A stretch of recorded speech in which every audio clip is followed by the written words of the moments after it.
Okay guys, bersama saya Radha Mat Pink. Okay guys, kita budak-budak motor selalu nak cari beg.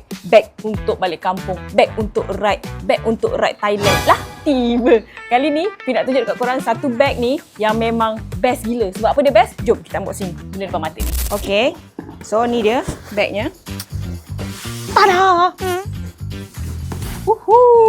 So kalau korang nak tahu kenapa Pink pilih beg ni, disebabkan nampak beg ni special, ada mata-mata guys. Tapi sebelum tu jom kita tengok dekat bahagian dalam dia. Macam mana rupa dia? Kanan.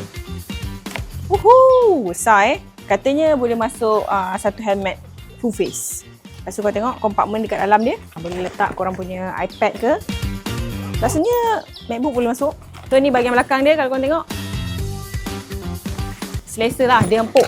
So dia tak menyakitkan belakang. Korang tengok ada satu wayar dekat sini. Korang cocok je power bank korang. Lepas tu ada satu button on dekat sini. Nampak? Korang boleh tulis-tulis dekat belakang. Selain daripada dia ada yang dia punya mata kenyit-kenyit tu, korang boleh custom tulisan, korang boleh letak gambar. Macam ni Pink dah tulis apa benda yang kita nak tulis untuk orang belakang. So, kalau korang nak balik raya nanti, korang nak cilok antara kereta, korang boleh bagi tahu dekat diorang. Terima kasih bagi lalu. Okey, kalau korang berminat untuk dapatkan beg ni, korang boleh beli dekat Shopee, korang klik link dekat bio.